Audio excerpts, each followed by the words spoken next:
December 17, 1944. 0530 hours. Hansfeld, Belgium. The Tiger tank shuddered, coughed, and fell silent. SS Abashto-Benura Joachim Peiper slammed his fist against the turret hatch. The sharp clang echoed across the frozen landscape. His driver, Unsharv Bear, tried in vain to restart the Maybach engine, its 700 horsepower silent as the gauges confirmed their worst fear: empty.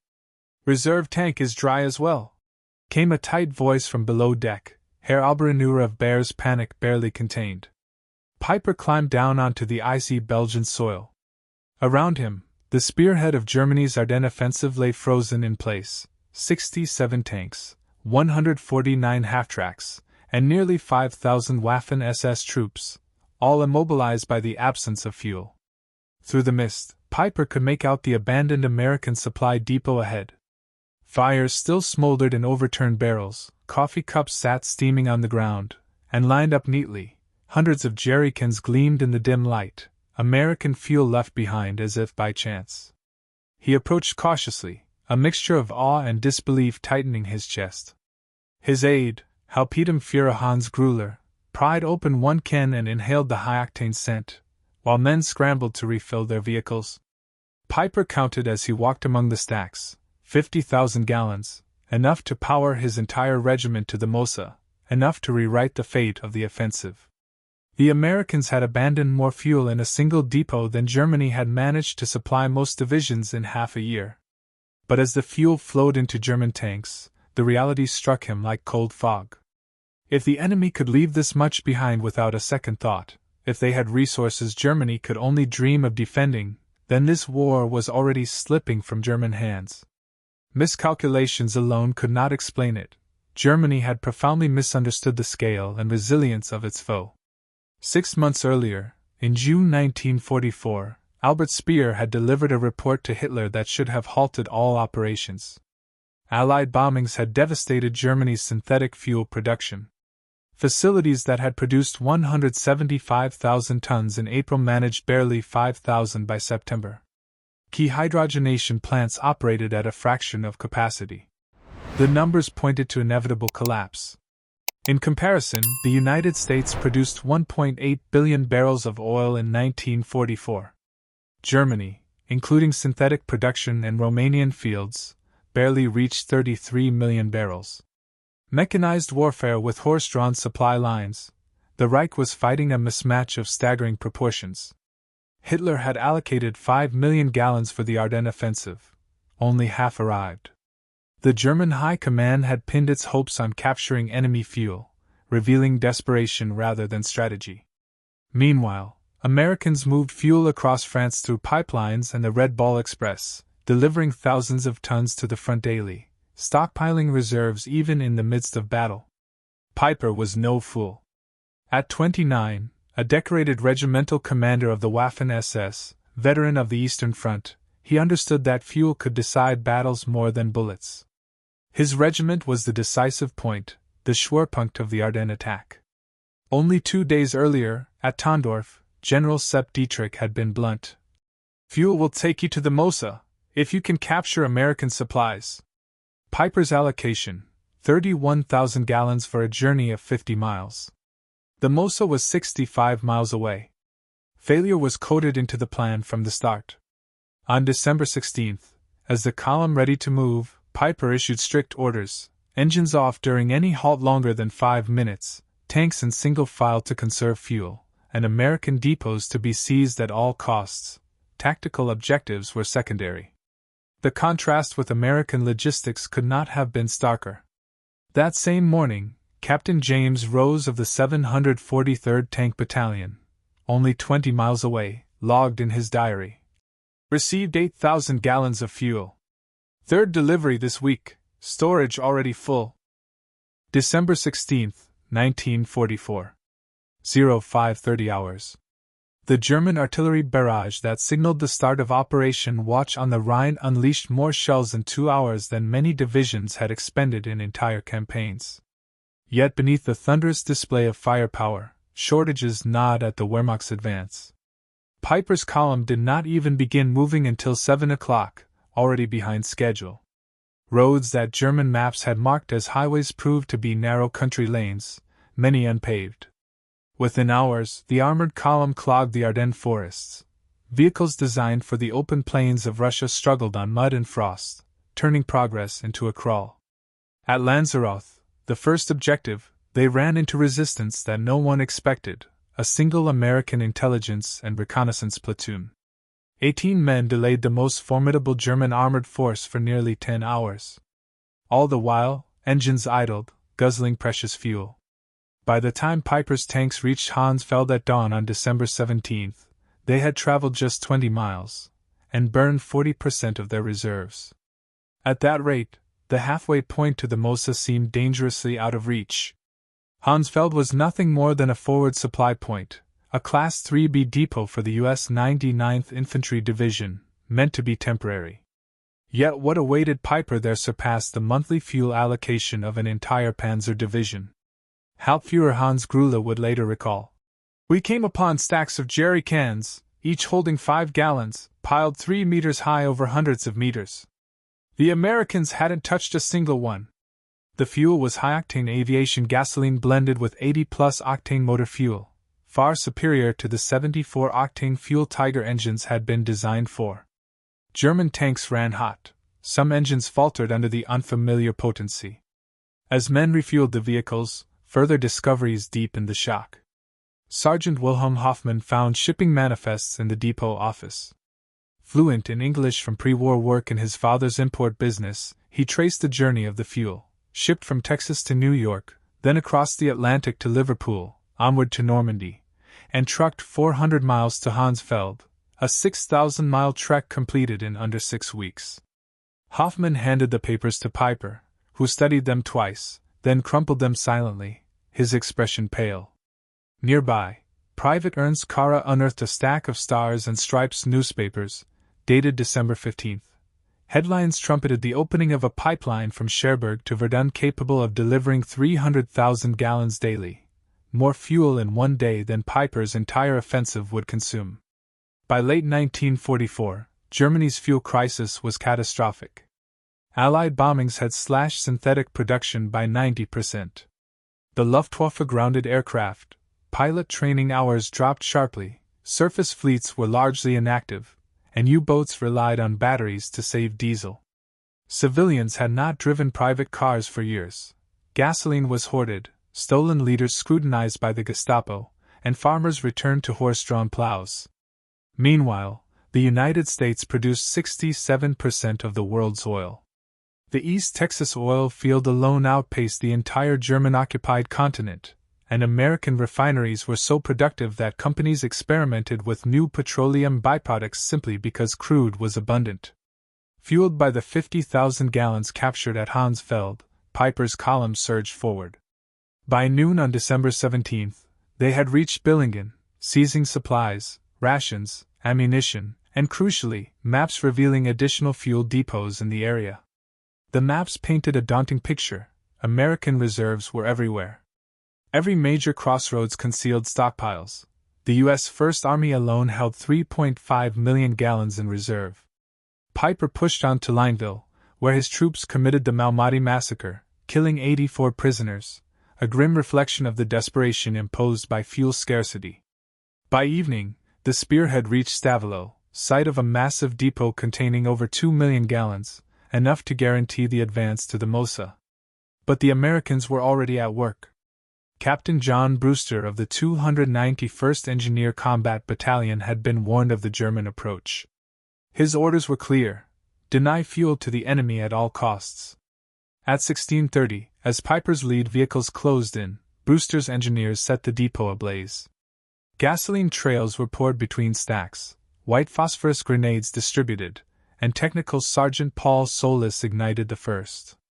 The inferno erupted instantly, flames leaping 100 feet, consuming the depot in minutes. Peiper's lead tanks crested the ridge to see a column of black smoke rising nearly 1,000 feet into the sky. The depot at Stavelot was ablaze, a fire that would rage for 3 days, consuming enough fuel to have powered Peiper's entire division to Antwerp and back. Unterführer Baer recalled the scene later. Peiper had stood atop his turret, silent for several minutes, watching the inferno. Finally, he climbed down and said, almost to himself, "They can afford to burn 2 million gallons just to keep it from us. What are we doing here?" Across the Ardennes, the Americans were methodically destroying fuel depots rather than risking capture. At Tuapan, 1.1 million gallons went up in flames. At Spar, 2.5 million were incinerated. Within the first week of the offensive, over 8 million gallons had been deliberately destroyed, more than Germany had allocated for the entire operation. The sheer scale of this destruction reflected a supply system far beyond German comprehension. The Red Ball Express alone had moved 412,000 tons of supplies using 6,000 trucks running day and night, each consuming 40 gallons daily. The convoy operation burned more fuel than Army Group B received in a month. By December 1944, the Motor Transport Service had 230 truck companies running on color-coded routes, delivering 20,000 tons of supplies every day, including 3,000 tons of fuel. Colonel James Snyder, 1st Army's Chief Logistics Officer, recorded on December 18, fuel received 1,847,000 gallons, issued 1,623,000 gallons, net gain 224,000 gallons. Even pipelines contributed to the Allies' advantage. Operation Pluto pumped 1 million gallons daily across the English Channel from Britain, while inland pipelines delivered hundreds of thousands more. Cherbourg to Paris moved 800,000 gallons per day, the Sun Lines 650,000. By late December, Allied forces in Northwest Europe consumed 7.5 million gallons daily and received 8.2 million, stockpiling reserves while on the offensive. As Peiper pressed deeper into Belgium, the German fuel crisis became impossible to ignore. At shore, a captured depot held only 5,000 gallons, quickly consumed in 3 hours of combat. Tigers burned 2.5 gallons per mile, Panthers 1.5, and Ardennes terrain increased consumption by 40%. Maintenance officer Otto Dingler later noted, "By noon on December 18, we had burned 67,000 gallons since the start of the offensive, and captured maybe 55,000. We were running a deficit." Allied intelligence, intercepting German communications, knew exactly how dire Peiper's situation had become. General Courtney Hodges ordered all units to destroy any fuel at risk of capture. That same day, C-47s flew 316 sorties to Bastogne, delivering 160,000 gallons of fuel, more than Peiper's entire group of combat vehicles possessed. By December 19, tanks were abandoned for lack of fuel rather than damage, and Peiper had consolidated his remaining 8,000 gallons, enough for one fight or one retreat, but not both. Meanwhile, Allied planners were already preparing January operations. Brigadier General Morris Gillen requested 245 million gallons for the coming month, approved without question. The disparity extended beyond volume. American vehicles were standardized and efficient. Shermans burned 0.8 gallons per mile, trucks managed 8 miles per gallon fully loaded. German forces operated a chaotic mix of vehicles with conflicting needs. French tanks required different oils, Soviet trucks different parts, Panthers different fuel. Each variation compounded the logistical nightmare. On December 20th, Peiper received grim news by radio. A fuel convoy had been destroyed by Allied aircraft. No resupply would reach him. Calling his commanders together, Sturmbannführer Vera Pertka summarized the situation. "Fuel for perhaps 20 kilometers. The Mosa is 30 away." Peiper himself later told his aides, "Gentlemen, we are facing an enemy who burns more fuel to deny it to us than we have received for this entire operation. What we captured at Hansfeld, miraculous as it seemed, is nothing to them. We cannot win." The realization spread quickly. General Otto von Mancherfeld, commanding the 5th Panzer Army, later wrote that the destruction of 8 million gallons before the offensive even began made failure inevitable. Captured officers confirmed it. "Your soldiers throw away chocolate," one German colonel told interrogators. "My men haven't seen chocolate in 2 years. You burn millions of gallons. We measure by liters.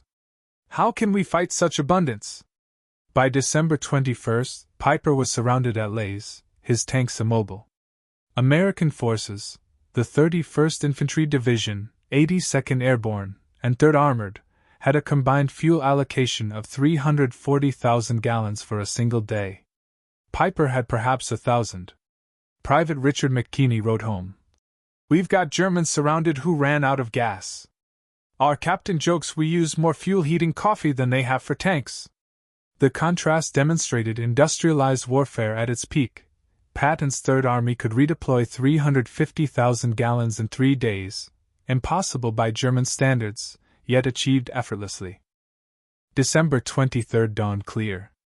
Allied aircraft swept the skies, flying 2,000 sorties that consumed fuel at rates that would have grounded the Luftwaffe for weeks. P-47s guzzled 300 gallons an hour, B-20 SIXS 200 gallons. A single day of air operations burned more fuel than Germany had allocated for the entire Ardennes Offensive. That night, Peiper abandoned his remaining vehicles and slipped away on foot. Of the 119 tanks and assault guns that had begun the attack, only 39 survived, but they were immobile and soon destroyed along with the last of the remaining ammunition. Oberreiter Heinz Gauls later recounted, "We drained the final 200 gallons from every vehicle. The Oberscharführer himself destroyed his command tank. Millions of Reichsmarks lost because our engines ran dry." Of the 5,000 men who had marched with Peiper's Kampfgruppe, roughly 770 returned. They had advanced 60 miles, captured depots, and uncovered the unvarnished truth about Allied logistics. News of Peiper's discoveries spread quickly through the German High Command. On December 26, Field Marshal Walter Model received reports detailing captured American supplies. His chief of staff noted the reaction. Model read the numbers twice: 50,000 gallons at Hansfeld, 2 million burned at Stavelot, 8 million destroyed to deny capture, and muttered, "We are not fighting the same war." Hitler, informed 2 days later, refused to accept reality. Albert Speer wrote that the Führer dismissed the figures as propaganda, claiming photographs of Stavelot's inferno were cinematic trickery. Yet lower ranks understood the truth. Greer Wilhelm Hoffmann wrote his wife, "Americans destroy more fuel daily than we receive in a month. They move tanks as we march.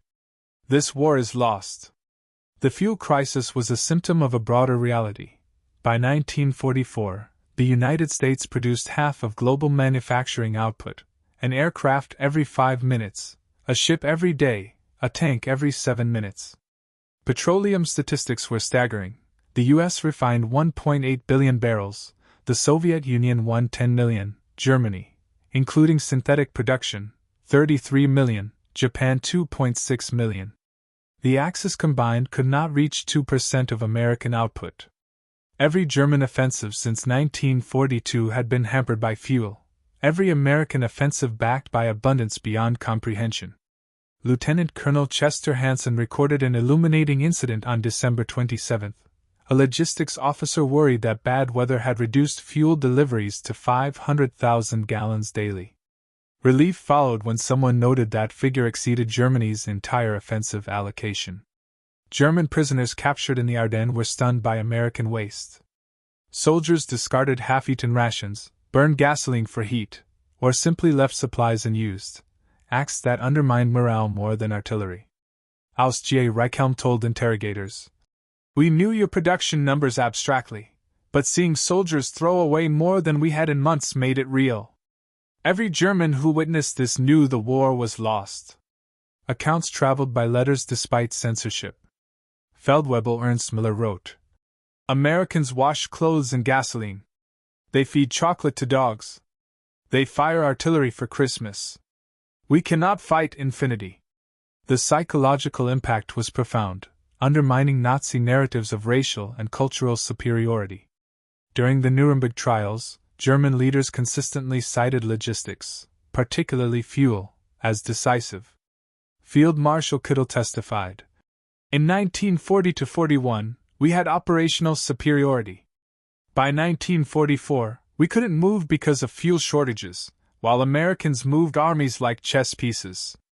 Peiper's testimony about the Malmedy massacre underscored the role of fuel. Every decision after December 17 maneuver, pursuit, retreat, was dictated by scarcity.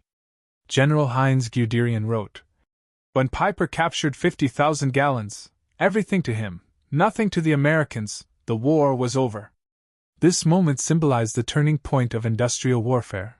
Battles were no longer decided by courage alone, but by production and supply. Romantic notions of heroism died in the Ardennes among empty tanks and abandoned fuel. Dr. Richard Overy calculated that by 1944, Allied to Axis production ratios exceeded 5 to 1 in key categories. In petroleum, the ratio approached 50 to 1.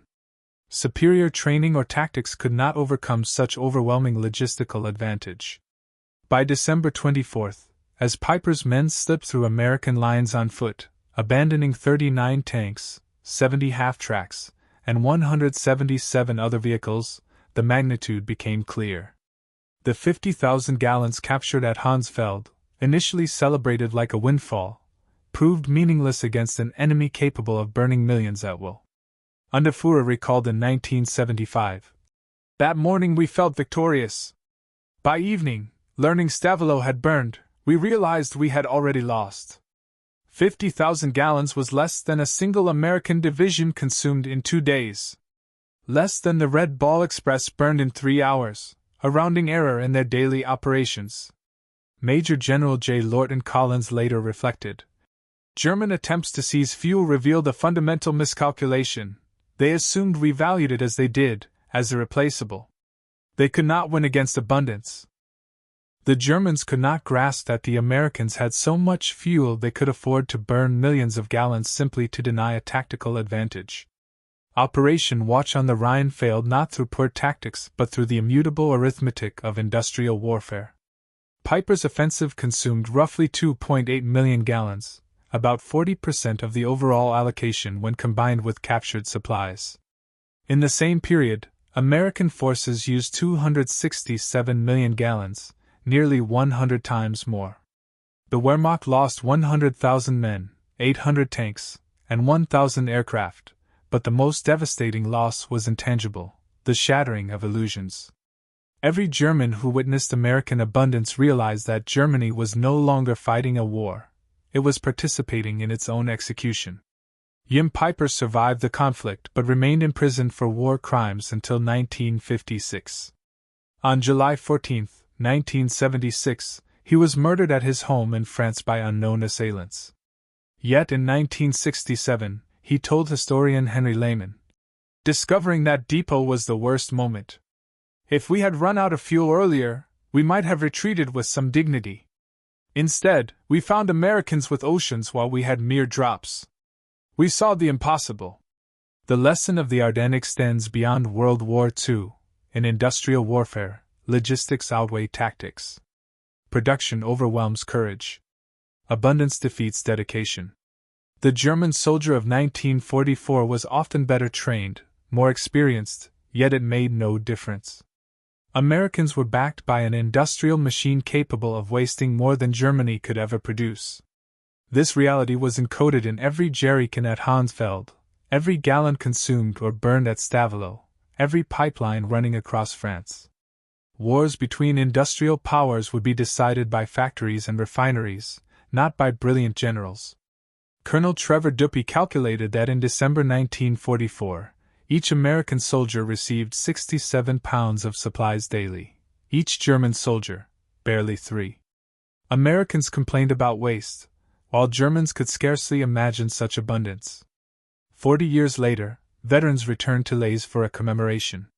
The museum preserved Peiper's Tiger tank, abandoned where it had run dry. December 23, 1944.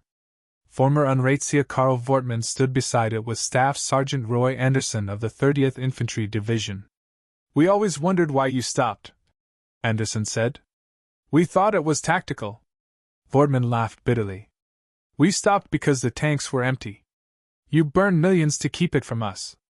How could we fight that?" Anderson fell silent, then admitted, "We never knew you were that short. We had so much, we never thought about it." That exchange captured the reality of December 1944, one side measured by the gallon, the other by millions. One fought for each kin, the other burned oceans. The outcome was predetermined. German records illustrate the contrast starkly. Army Group B's War Diary notes, December 16th, offensive begins, fuel at 70% minimum. December 17th, Peiper captures 50,000 gallons. December 18th, multiple depots destroyed, over 5 million gallons lost. December 19th, fuel critical, units immobilized. December 24th, Peiper abandons vehicles due to exhaustion. Meanwhile, First Army records show, December 16th, reserves 3.7 million gallons. December 17th, 2.2 million destroyed. December 18th, 1.8 million received. December 24th, reserves 4.1 million. Americans treated millions with casual indifference, Germans hoarded every can. Beyond quantity, American fuel represented technological superiority. Refineries perfected catalytic cracking, producing higher-octane gasoline more efficiently than German hydrogenation plants. 100-octane aviation fuel gave American aircraft a decisive performance edge over German planes running 87-octane synthetic fuel. Additives, tetraethyl, ethylene, diaramide detergents, improved combustion, whereas German engines, designed for lower-quality fuel, often faltered on captured American gasoline. Fuel scarcity shaped every soldier's experience. Gerrit Hans Müller recorded December 20th, marched 30 kilometers through snow past abandoned American vehicles whose engines burned for warmth. Medical services were crippled, ambulances could not evacuate the wounded, hospitals could not run generators, and men died waiting for transport that never arrived. Dr. Wilhelm Kirsting testified, "We had excellent surgeons and supplies captured from Americans, but no fuel for ambulances. Men who could have been saved simply died." The discoveries undermined German propaganda about American weakness. Soldiers had been told the enemy was soft, incapable, decadent, but witnessing Americans destroy more than Germany possessed shattered morale. Goebbels's diary, December 28, noted serious morale problems. Reports emphasize American superiority. Soldiers' observations undermined our narrative. The myth of German invincibility could not survive contact with American logistics. The Ardennes failure left Germany with no options but desperate defense. General Jodl testified at Nuremberg. "After the Ardennes, we knew the war was lost. We had played our last card, only to discover the enemy held all aces." Recognizing German desperation, the Allies focused on destroying fuel production. By February 1945, German fuel production had collapsed. The Luftwaffe was grounded. Training cancelled. The Wehrmacht became static, destroyed in fragments by mobile enemies. Spring 1945 brought surreal scenes. Entire panzer divisions immobilized, surrendered not from defeat in battle but from lack of fuel. General Major Fritz Baulein described, "We had 42 operational tanks, experienced crews, ammunition, but we could not move. We had 300 liters of fuel, not nearly enough to reach the next town. We destroyed our tanks and walked into captivity." Peiper's grim words captured the disparity of the Ardennes campaign. Meanwhile, the American advance was limited only by traffic congestion caused by the sheer volume of vehicles. Patton's Third Army alone fielded 15,000 trucks, tanks, and armored cars. Kampfgruppe Peiper's collapse exemplifies how industrial capacity dictated the outcome of World War II. When Peiper stood among the captured jerry cans that December morning, he glimpsed a larger truth. They were facing an enemy whose waste dwarfed their need. The numbers alone tell the story. German fuel allocation for the offensive, 5 million gallons. Fuel deliberately destroyed by the Americans, 8 million gallons. Daily American consumption in Northwest Europe, 7.5 million gallons. Peiper's capture at Hansfeld, 50,000 gallons, a mere 0.6% of a single day's American supply. The Battle of the Bulge exacted a human toll, 19,000 American and perhaps 100,000 German casualties, and exhausted the Wehrmacht's last reserves. But the most lasting impact was psychological. German soldiers realized the enemy possessed an abundance beyond comprehension. Peiper's discovery was not merely about fuel. It revealed the true nature of industrial warfare.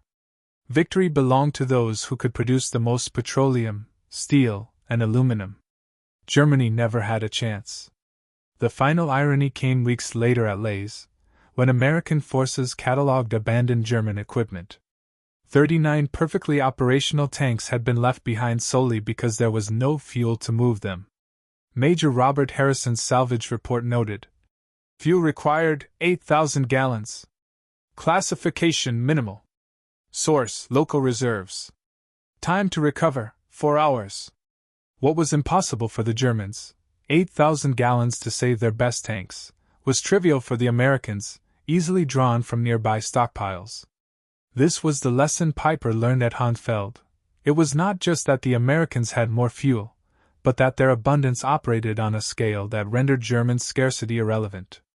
The war was effectively over the moment American industrial capacity mobilized. Hansfeld revealed what had been true since 1942. Germany was fighting the impossible, measuring defeat in liters, while the United States measured victory in oceans.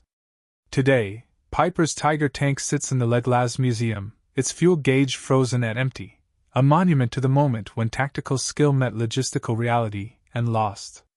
Visitors ask why such powerful machines were abandoned. The answer is simple: no fuel. If you enjoyed this story, leave a like, subscribe to the channel, and comment where you're watching from. See you in the next video.